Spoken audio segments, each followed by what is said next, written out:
Hello there, everyone, and welcome to this week's Golfshake Podcast. We've got an action-packed one for you today. There's absolutely tons to talk to you about, and me and Matt are absolutely frothing at the mouth to get talking about golf, aren't we, Matt? Absolutely.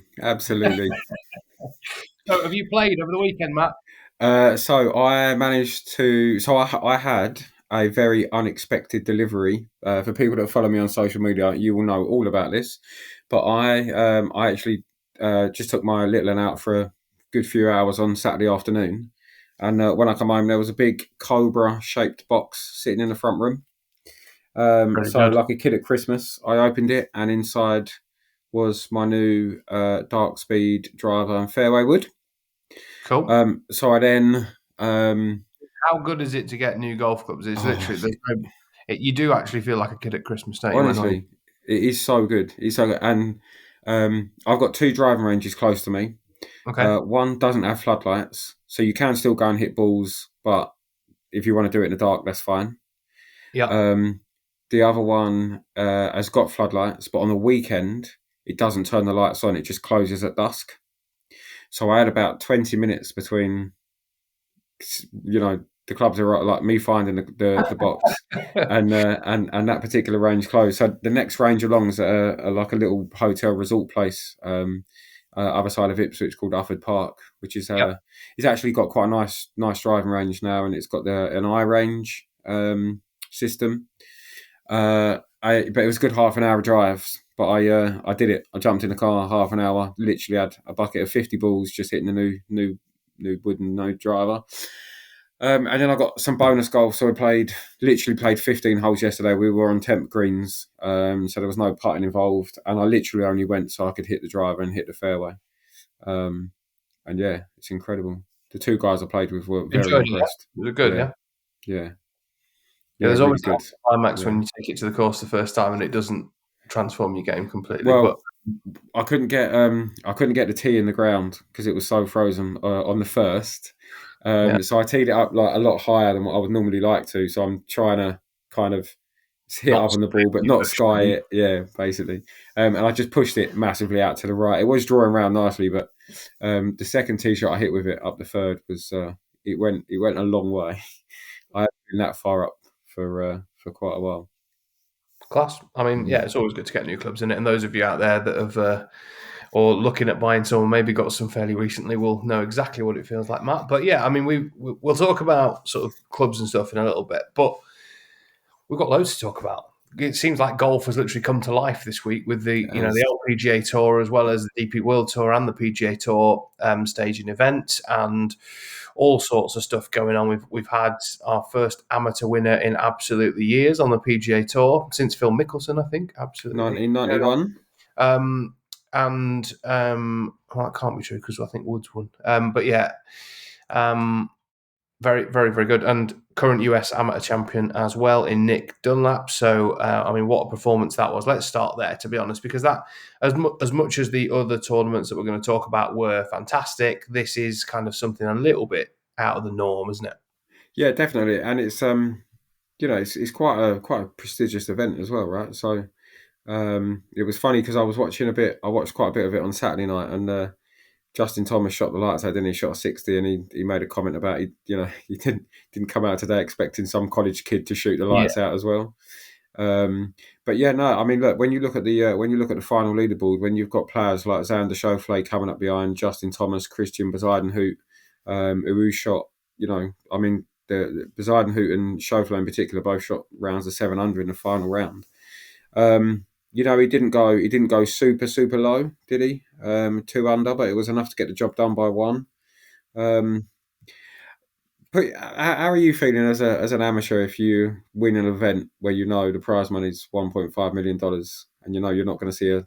Yeah, I mean, there's a bit of that. I think he'll obviously wish he had it in his bank, but I think he knows he's good enough that the money's going to come. Do you know what I mean? I think for him being able to play I think he gets to play in the Players, doesn't he? And I think then he gets to play in the Masters, the Open Championship, and the US Open as the reigning amateur champion. So he would have had to give up all those opportunities, and who knows? Yeah. You never know what's going to happen there, but.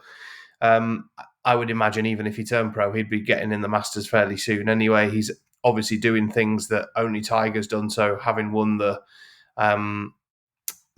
kind of junior US amateur and then followed it up with the US amateur, there's only Woods that's done that. Like I say, he was the last amateur to win on the PGA Tour as well. So I mean, it's just it's a nice person to emulate, isn't it? You know, you're kind of going in the right direction, that you've got some game if Tiger is the man that you're copying to do that. So definitely, I think he's obviously got a very, very bright future, and it's almost like what we saw when Ludwig Oberg sort of jumped onto the scene. Really, a guy coming out of college, seems like he's kind of winning a hell of a lot on there, and almost a bit of a big fish in a not that it's a small pond, college golf in America, because the standard's unbelievable, but the step to the PGA Tour is a big one, and he's kind of obviously done that, just smashed the door in really and walked into professional golf with style. So yeah, I mean, I'm sure Christian Bezuidenhout's fairly happy that it's about the only time in his life he'll wish he's glad he came second, should I say. So yeah, having that money going in his bank, I think he'll be pretty happy with that. But listen, Nick Dunlap's going to get lots of sponsorship. He's going to get lots of money coming his way in the next few years, and he's obviously got those starts in the majors and the players to look forward to. So soften the blow, wasn't it? Soften the blow. Yeah, I mean, just an unbelievable performance. I mean, the fact that it's not done regularly shows you how difficult that is to do. And I mean, that is a golf course that is just built for people to make loads of birdies around as well. So you'd think someone's going to make a charge at him. And Bezuidenhout did that on the Sunday, but it just wasn't quite enough. Like you say, I mean, he just kind of kept his nose ahead and just looked comfortable as well. Never looked really that phased with it. Obviously, hold a nice little putt at the 18th, didn't he, to actually win the title? And it was one that you could have easily missed if you'd have got a little bit nervy. So yeah, I think it just shows how good he is and the kind of class of golfer that he's probably going to become in the future. Just huge for him. But I mean, my only negative is that golf course for me is just one that I don't enjoy watching people play. It's just literally just bomb it anywhere you like. There's literally no way you can't hit it, and you just wedge it on the green, and who holds the putt wins. Yeah, I mean, don't forget it's a pro-am as well, wasn't it? So I think it's designed to try and get people round and keep the pace of play moving. It's a birdie fest, but I think you know what you sign up for. Yeah. As I said last week, I like it. It looks like Stowmarket at the moment. But yeah, it's because it just looks different. That's what I'd enjoyed about it. But I enjoyed watching that, and enjoyed watching a bit of the DP World Tour as well, actually, because we only played 15 holes yesterday. We had some lunch and watched the rest of the golf. Yeah, I mean, we spoke last week about the kind of times that golf's on this time of year. It's either really late or really early with it being over in the Middle East. But again, I mean, Rory, second week in a row, just shows how good he is. I know he didn't quite get the job done last week, but I mean, that sort of Saturday round that he shot kind of just catapulted him up the leaderboard, didn't it? And I don't know whether it was a bit of the kind of almost like the Tiger effect that Cam Young sort of had a little bit. He saw Rory making a charge. He didn't have a great weekend, really, did he? I mean, considering where he's finished, he'll be disappointed that he hasn't kind of put the foot down and kind of made a better fist of it than that, really. I mean, Rory did play amazing, and particularly the Saturday. I mean, he just looked like he couldn't miss. And Sunday just kind of got himself into a place where he was pretty comfortable and never really had to get much out of third gear, really, to win. And well, Maronk was sniffing, wasn't he?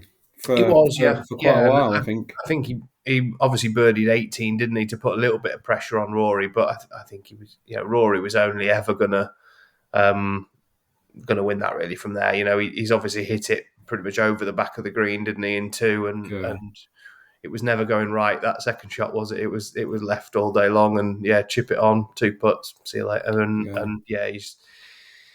he's kind of in a very good place, and I know we've said that before at this time of year, but something seems a little different this year. I think he just seems massively more confident in himself.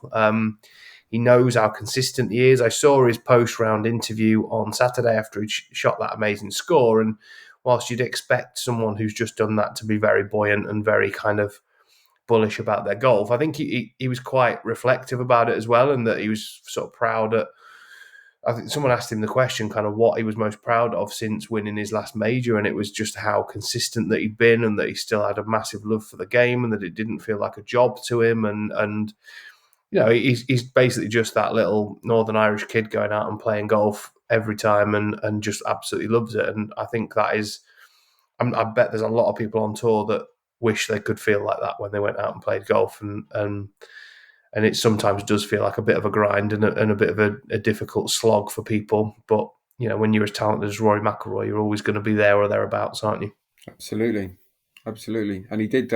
He had a little wobble, didn't he? A couple of wobbles on. Yeah, absolutely. I mean, he's going to make mistakes, isn't he? I mean, Yeah. you're never going to, and particularly around there where you are hitting driver a lot, and if you do miss, you get away with it to some extent, but there are some pretty punishing holes around that golf course, and there's some tough driving holes, and a few where even they're drivable. But if you, like 17 is a great example, you miss the green on 17 and it's just buried, and you're just really struggling to get it down. I mean, I know in that final round he missed it left, and then chipped it over the green the other side and made a really nice up and down. But it just shows how tough that place is. Yeah, it does invite that kind of risk reward kind of shot, but obviously the risks are fairly high if you miss. So yeah, I mean, fair play to him. I mean, that was absolutely brilliant. Like you've alluded to, Moronk played really nicely. Cameron Young, like I say, he'll be disappointed with his weekend, but probably still quite happy because it's the first time I've seen him go over to Dubai and play and compete. I don't think he's done it before, so I think he'll be fairly happy to come away with the result that he's got, even though he'll be disappointed about his weekend. But it just sort of, I don't know, it sets the season up nicely, I think, and there'll always be that noise and that talk about Rory and where's the next major coming from, and is he going to do that career Grand Slam at the Masters, and he wants that noise. Do you know what I mean? He wants people to be talking like that because he's obviously playing well to do that, and people think he's got in with a chance. And if you were going to build a golf course for somebody, Augusta National would be built for Rory McIlroy, and he'll be disappointed he hasn't won the Masters already. And I'm pretty sure he thinks he's got a good chance this year. As long as he keeps playing, and keeps playing well. Absolutely. Yeah. And the stats would say that he's going to. Do you know what I mean? He's so consistent and obviously so good. And it's not that long ago where he shot that, was it 62 in the final round or something like that, where he held the bunker shot on 18, and it just shows how low he can go around there if he gets it going. So, and the Masters, we have seen it tight at times, but we've also seen tournaments there. I think about Woods winning there and Spieth winning there, where someone's just ran off and left everybody. Do you know what I mean? And Rory has got the potential to do that. He could shoot 6 under 4 times and just literally blitz everybody. So whether he will or not remains to be seen. But let's hope. I think we're just in for a good year of golf, and Rory's obviously playing well early again. Although it's the 4th time he's won the Desert Classic, so he obviously does play well at this time of year and does get it going in January. But like I say, something just feels a little bit different about this time. Well, we will find out in 80 days when the Masters starts. We also had a tournament on the LPGA as well. So over at Lake Nona, it was the Hilton HGV Tournament of Champions.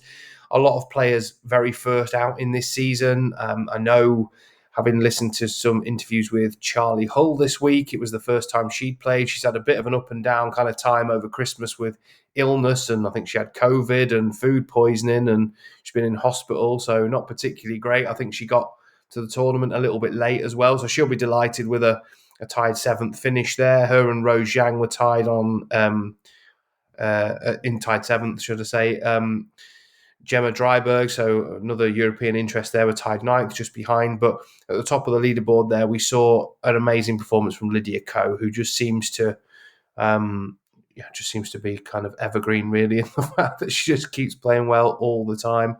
Brooke Henderson was up there. Alexa Pano, who some of you will have seen win on the LET last year. So she came over, and some of you may even know her from the Netflix series where they basically followed a lot of young aspiring golfers around in the US. It was probably about 10 years ago. So it was called The Short Game, and she was one of the kids that was featured on there, and she's obviously showing her potential now on the LPGA Tour as well as the LET. Did you get to watch much of this, Matt? Or?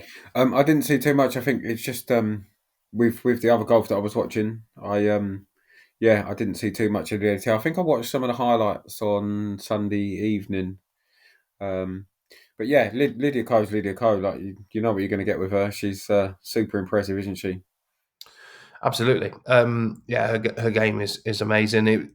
Like I say, it was good to see Brooke Henderson up there as well, and Alexa Pano. I know Brooke, having watched some of the TaylorMade stuff that's been coming out over the last few weeks, I know she's changed quite a few clubs in her bag recently, and I'm not sure whether Lydia Ko has. I'm not really seen much about that, but it's always good to put that to the test early and see whether that's making a difference to how you're performing. And Brooke's obviously a very, very good player, but yeah, Lydia Ko, I think she seems like she should be about 35, but she's in her mid-20s still. But yeah, she's not going anywhere for a long, long time, and, No. and she's a hell of a player. But yeah, I mean, professional golf is busy. It's throwing up some great results, and we look forward to obviously the tournaments coming up on the DP World. We've obviously got the Rastall event, have we next, where our man Daniel Gavins won last year in fairly dramatic fashion up the 18th there by hitting it in the water a few times and making an absolute monster of a putt to win. So that'll be an exciting one. The PGA Tour again. We've got this week and another decent tournament. I don't know if the LPGA are playing this week. I've not actually seen their schedule, but I know that the PGA Tour are. And again, we're going to see some of the top players out there. Again, Xander Schauffele, like I said, you kind of The alluded Farmers to this week, isn't it? Yeah, it is. Farmers Insurance, yeah. So it's always Actually, it's a good run of events, isn't it? So you've got that one last week, and you've got the Farmers this week at that's at Torrey Pines. Yeah, it is. Yeah, and then you've got the AT&T, I think, the week after at Pebble Beach Pro-Am, yeah, which is like the worst tournament to watch ever. Yeah, but it's at Pebble Beach, so you get away with it. But yeah, I mean, it's a stunning. It's the Bill Murray bashing. Yeah, that commence. You love that, don't you? But fair play. But no, I mean, you'll see Gareth Bale probably there again as well. So he loves a bit. My two favourite people. What's wrong with Gareth Bale? Where he played for Spurs for years, and I'm an Arsenal fan. You wish you had him at Arsenal. Let me tell you. Right now, I do. Yeah. Good field though. Good field again. Yeah, I mean, it's always good to watch. And it's just an amazing place, Pebble Beach, and really good to watch people play it. So yeah, and then I think when's the Tiger due to play? Is it at Riviera? Is it probably a few weeks further on? He's I don't know if you too saw busy as well this week. By the way, this logo that him and Tim made of kind of. But he's obviously cut ties with Nike. Well, he's ended the relationship with Nike. That broke social media, didn't it, last week? Yeah, I mean, I think it was one of from speaking to a few people who would know more than most. It just seems like it's one of those that it was a natural kind of come to an end of their relationship, and I think that the money to keep Tiger Woods, they're thinking they could maybe spend in other areas and maybe get a few very, very high-ranking players to wear Nike apparel and footwear. So I think that was a bit of a thought behind it, and I'm sure they wish Tiger would have stayed with them, but I think that the amount of money that it would have cost them just didn't really weigh up. I don't know, but everything comes to an end, doesn't it? Yeah, I mean, from what I hear, Tiger owns the TW branding anyway. So for me, why they're even muting having this? Is it Sunday Red or something? Sunday like Red, that? yeah. It just looks awful. Mm-hmm. But yeah, we'll see. But yeah, we're probably not going to see Tiger wearing Nike clothing, but we might see him wearing something that doesn't have any branding on, or something that's just got TW on, or something that's got Sunday Red on. I'm sure he'll still be wearing red on Sunday, one way or another. I'm sure he will, yeah. And I don't think anyone will ever think of Woods without thinking of Nike, to be honest. So, so it's one of those things. But yeah, I look forward to seeing him coming out and playing, because he's obviously had a lot more time to practice. And whilst I think he quite enjoyed playing in the father-son PNC thing, it's completely different when you're playing in a PGA Tour event and you're playing 4 rounds and having to walk all the way around and all that kind of stuff that really puts his body to the test. But some of the social media stuff I've seen where he's been hitting shots off his knees and having a bit of fun certainly seems like he's moving a little bit more freely than we've seen him maybe in the past year or so. So yeah, who knows what we're going to see. So that's professional golf done with for another week anyway, and we look forward to the tournaments that are coming up. But let's have a bit of a chat about a few things. What we've both been up to this week. So since the last podcast, so last time I spoke to you, I was down at TaylorMade HQ, which was really good. It was great to have a tour around the factory there. So down in Basingstoke, so we got to have a look through the factory. I've been there before, and I had no idea that they had a club building factory in the back. It was because it looks like, I don't know, when you're there, it just doesn't look like the amount of staff that are in the factory there would be there. Do you know what I mean? I thought it was just offices and the sort of brand headquarters where you went to be shown some of the product. But no, we got shown everything about QI10 as you'd expect, something about the new golf ball line that they've got. A few other little bits about stuff to come. We also had some chats with some of the key marketing people there as well. Got taught how to fit the product a little bit better. So from some of the fitters and some of the designers who'd sort of said, try this and that. Because what their whole ethos was about the whole 10K driver was trying to get as many people into it as possible because of the benefits you've got on the off-center hits and certain ways that you could set it to make it spin a little bit lower if you've got that player who maybe spins the ball a little bit, or maybe that kind of player that would normally go into the standard or the low spin version, and maybe how to get them to have a go with the QI10 Max 10K, because it was one of those models that they thought would benefit a much broader range of golfers than just your game improver, really. And certainly looking at the data that they had and how the off-center hits are improved by that 10,000 MOI, then it just seems like a model that maybe a lot of you out there should try. And certainly when I did the review, it was one I enjoyed hitting it. I didn't think it was for me quite, but now I've seen how you can set it and how you can fit it and how you can change some of those settings on the TaylorMade cog. I might have another hit with it and see if I can get the numbers anywhere near the LS. But for me, the LS head just works really, really well. I know Rory switched into the standard head for now. Whether he'll go back to the LS or not, I don't know. I saw Nick Dunlap was using the LS head when he won as well. So Fleetwood's been using that too. Woods has. So it seems to be there's going to be quite a nice spread across professional golf, because Morikawa's already got the 10K head in there. So you're going to see players using all three models of driver, which I'd say for TaylorMade is probably an unheard of kind of thing, because generally it's going to be the Tour or the low spin version. There might be a few in the standard, but certainly not in the game improver one. And we're seeing that Colin Morikawa's put that in the bag already. And yeah, the performance benefits are great. But yeah, as well as that at TaylorMade, so we went through the factory, we saw how all the clubs were made, we saw the kind of quality control process that goes on, we saw all the different hands that the clubs go through. So when you place an order at TaylorMade, from it going through their automated system, how many people in the factory deal with it and how they pick all the components and put them together, etc. And it really, really is impressive. And just how many people are checking these products before they leave the factory is extremely impressive too. And certainly, I would say it's probably the most stringent that I've seen in any of the factories that I've been to. But that being said, I've been to Ping, I've been to Titleist, I've not been to Callaway, but I've been to a few others and sort of seen clubs being built, and they're generally all very, very good. Cobra's another one I've been to.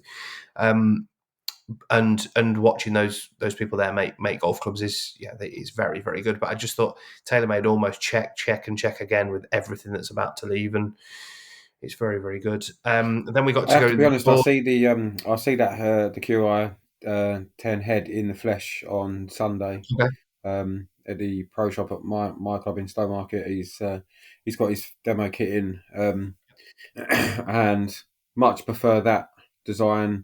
I think the colour is a lot better than the red on the Stealth. Yeah, I do. I just think it's not so much like in your face. I just like sat down. I just think it looks a bit more classic and a bit more old school the way it sits behind the ball, and certainly massively prefer it to the last two drivers that they've had out in the Stealth and Stealth 2. But we got to go in the tour department as well, which was cool. So there was some of Tiger's clubs in there, Rory's clubs in there, some of the backup stuff that they make for the guys on tour, loads of putters. So yeah, it was pretty cool to chat with some of the tour staff there as well about we're asking them like who are the most difficult people to deal with and who are the easiest people to deal with and all that kind of stuff, which they were fairly candid about answering. So yeah, it was quite good. We got to go on the tour truck as well, which was there just to be fitted out with all the new QI10 graphics because it still had all the Stealth 2 stuff in there. So we got a bit of a tour around and had a bit of a look in some of the places that maybe a lot of people wouldn't see. The draws they had specifically for Tiger and Rory and DJ and loads of different players really. Tommy was another one, so they had like gloves, balls, hats in there for them. So yeah, it was good.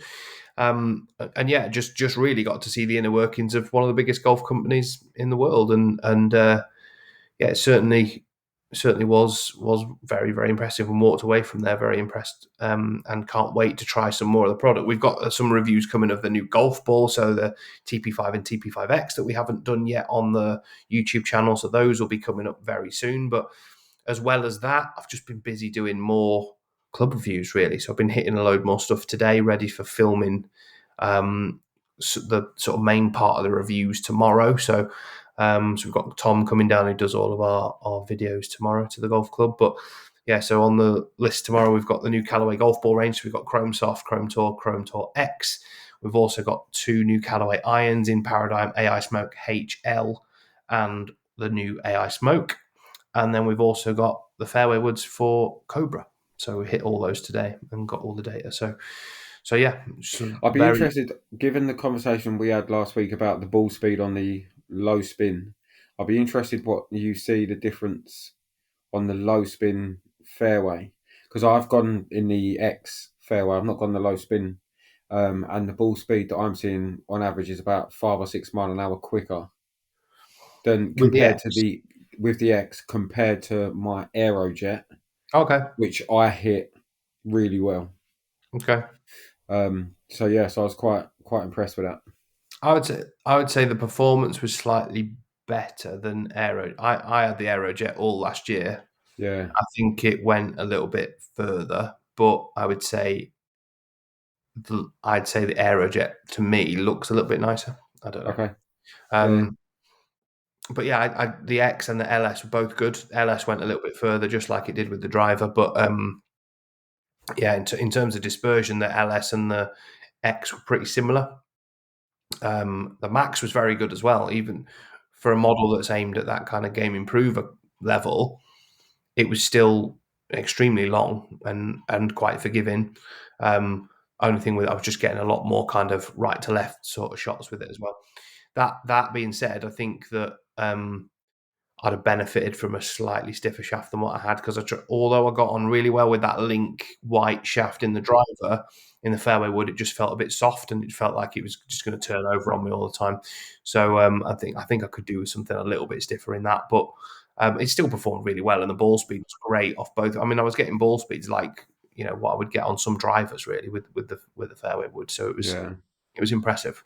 It's funny you say that because I've got a different shaft in my freewood compared to the driver. Yeah, was it hazardous black that you went with in that? Yeah, which is a little bit stiffer and a little bit pokier, isn't it? Yeah, so potentially I think something like that would work a little bit better in that fairway wood for me. It should maybe stop some of those left ones really that I was hitting, but all of them felt great. They all look quite similar as well, which I quite like.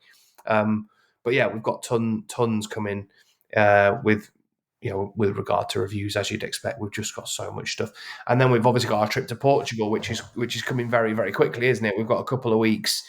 Is it about 3 weeks before we go there? And yeah, looking forward to that. So we're going to be taking a load more of these products with us. So some of the golf balls, the wedges, the putters, stuff that we haven't had chance to sort of review on the channel yet. So I've got 3 Cobra putters, which you'll be pretty happy about, which I'll be bringing with me. Are they the new? I've seen them. The new. You can't talk about them yet, so don't say. I can't talk about them yet. I've seen them. Yeah, they're new and they're Cobra, but they're coming pretty soon. We've obviously got golf balls from everybody, so I've got literally loads of golf balls that I've been sent to do testing of. So the tailor-made ones, which we'll be taking with us, the Callaway ones. We've also had some new Titleist models. So we've had the new AVX, we've had the new Tour Speed and True Feel. So you give them to me. I'll see if they sink or float if you want.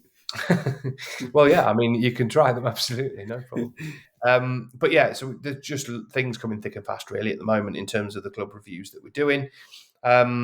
obviously you've been talking about new clubs that you've got in your bag. I'm kind of still testing a few bits I don't really know what I'm going to put in the bag to start the season with yet. It's kind of being like a kid in a sweet shop, really, having all this stuff sent and getting a chance to hit it. So, yeah, no idea. I dare say I won't be taking any of my own clubs when we go to Portugal. It'll all be sets of stuff that we're going to do testing with, but I don't mind that. There's some pretty good kit that we've got to do some testing with, particularly the new Wilson irons. So there's 3 different models that 3 of us are going to play with over there. So of varying different designs. So we've got some of those to do a bit of review of. So it'll be interesting to do a bit of an on-course thing there. So I think I'll probably end up using the blade. You use the CB, and Darren probably get to use an iron that I can't talk about because the embargo is still not lifted yet. But yeah, it'd be good to get. It's tricky. It's dangerous, isn't it, this time of year? Because I think I've done well there not to say anything. yeah, But yeah, obviously, like I don't know if some people it's realize that no, absolutely not. I'm you not get sure. told about this stuff so far in advance. Yeah, indeed. And then there's different embargoes for different things, and you can talk about different stuff at different times. And some stuff gets leaked. Absolutely. Like it's no big secret that the dark speed stuff had been leaked on the internet about 3 or 4 weeks before the embargo was lifted. So it's almost like exactly. we can't talk about it, but everybody else, happens most years, and you start to see it on tour a little bit as well, where players are using stuff before it's even come out, and the companies are trying to keep hush hush, but you just see it all the time, don't you? So there's that Instagram account, SMS on tour, where he basically just shares, whatever. They seem to embargoes don't really don't exist to them. They just do whatever they want, and which is quite annoying, really, when we're having to sign pieces of paper to say that we're not going to say anything, and then they just stick it on the internet literally the next day, which really does annoy me, to be honest. But anyway, that's a completely different issue, and I know Darren shares that with me as well. So yeah, it's a bit of a difficult one, but yeah, for me, that's what I've got going on this week, and it's another busy one really here at the club. Lots of fittings going on, lots of coaching that we're trying to do as well, and lots of people working on their game, getting ready for the season. So what does the rest of the week hold in store for you, mate? Well, I was just about to say, actually, I had my first lesson of the year last Wednesday, Thursday. Okay. I can't remember which day, but it was bloody cold. Up with Sam at Felixstowe.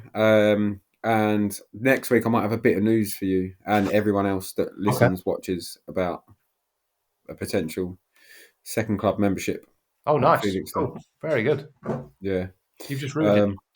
What's that? Yeah, I've ruined it now. I'm hoping to get that sorted this week, actually. Very good. It'd be nice to have a links course up the road that I can go and play. Yes, you would. Yeah, definitely. And I play up there enough anyway, so I gathered I might as well. The rest of this week for me, I don't know. I'm busy at the moment, to be honest. No, I will try and hit some balls. Going to go to the gym in a bit. Going to try and hit some balls tomorrow at some point. Legs, bums and tums tonight, is it? Legs, bums and tums, yeah. Oh, lovely. Yeah, got a space at the back ready to go. So that's it really. Just keep working hard. Whatever you're doing, just keep working hard. Go and hit some balls, stay warm, and just waiting for the. What I would say is the days are getting. I mean, it's dark now, but like R4 now, the light's still out. It's coming. It's not long now. It's getting there, isn't it? Yeah. Look, I can't wait for summer to get here. But again, another busy week. We'll have loads to talk about again next week. Loads of tournaments again on the horizon. So hopefully you've enjoyed the podcast this week. We've loved chatting to you, and we'll see you all next time.